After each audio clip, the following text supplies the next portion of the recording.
سامعین کرام السلام علیکم ورحمۃ اللہ وبرکاتہ۔ آج بروز جمعہ ہے، ربیع الثانی کی 10 تاریخ، 4واں مہینہ 1447 ہجری ہے۔ انگریزی کی 2 تاریخ 10واں مہینہ 2025 عیسوی ہے۔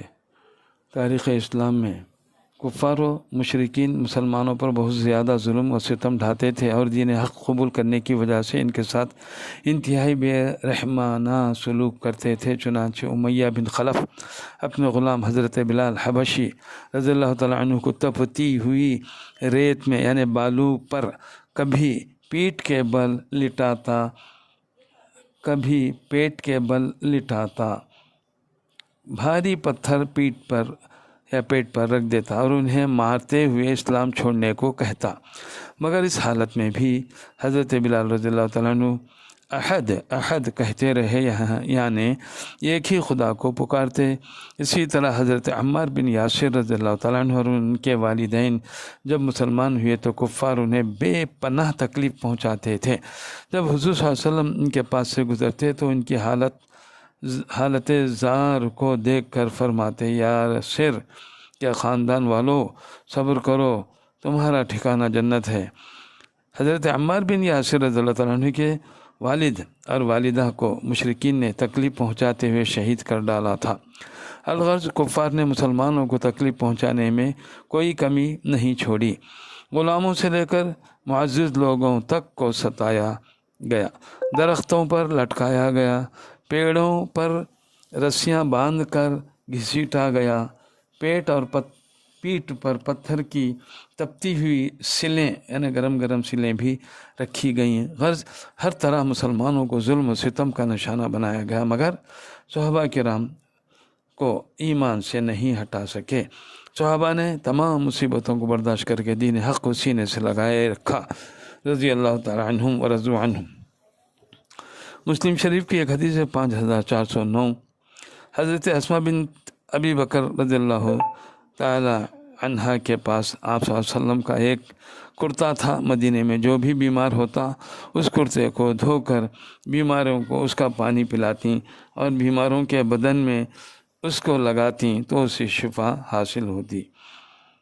سورہ نساء آیت نمبر 50.8 میں ہے، اللہ تعالیٰ حکم فرماتا ہے کہ جن کی امانتیں ہیں ان کو لوٹا دو۔ اگر کسی نے کسی شخص کے پاس کوئی چیز امانت کے طور پر رکھی ہو تو مطالبے کے وقت اس کا ادا کرنا ضروری ہے۔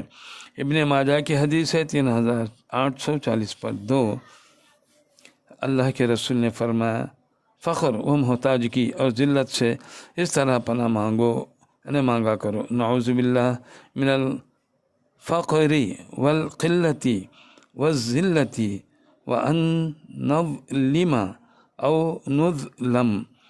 ہم اللہ کی پناہ چاہتے ہیں فقر و فاقہ اور ذلت سے، اور اس سے کہ ہم کسی پر ظلم کریں یا ہم پر کوئی ظلم کرے۔ مستدرک کی حدیث ہے 7070.3، ابن ابی سعید خدری رضی اللہ تعالیٰ عنہ سے مروی ہے، اللہ کے رسول نے فرمایا، جس نے حلال روزی کھائی وہ سنت کے مطابق عمل کیا اور لوگ اس کے ظلم سے محفوظ ہے تو وہ جنت میں داخل ہوگا۔ سورہ حج میں آیت نمبر 21 میں اللہ تعالیٰ فرماتا ہے، تم صرف اللہ کی طرف متوجہ رہو، اس کے ساتھ کسی کو شریک مت ٹھہراؤ، اور جو شخص اللہ کے ساتھ شرک کرتا ہے تو اس کی مثال ایسی ہے جیسا کہ وہ آسمان سے گر پڑا ہو، پھر پرندوں نے اس کی بوٹیاں نوچ لی ہوں، یا ہوا نے کسی دور دراز مقام پر لے جا کر اسے ڈال دیا ہو۔ سورہ آل عمران آیت نمبر 185، دنیا کے بارے میں اللہ تعالیٰ فرماتا ہے، دنیاوی زندگی تو کچھ بھی نہیں، صرف دھوکے کا سودا ہے۔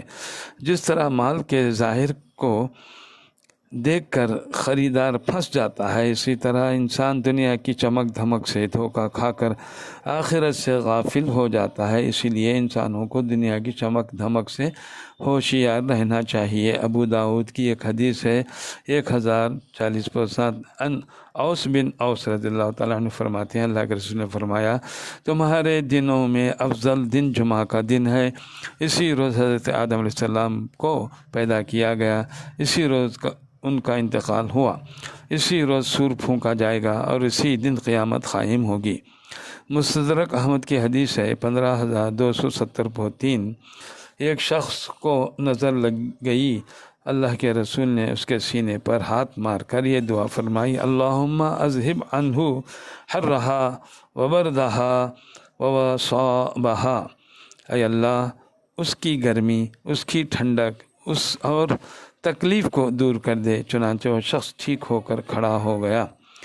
معجم ابی یعلا 209.6 انس بن مالک رضی اللہ تعالیٰ عنہ سے مروی ہے، اللہ کے رسول نے فرمایا، جب تم میں سے کسی کا کھانا آ جائے اور اس کے پیروں میں چپل ہو تو اس کو نکال دے، اس لیے کہ یہ پیروں کے لیے راحت بخش ہے اور سنت بھی ہے۔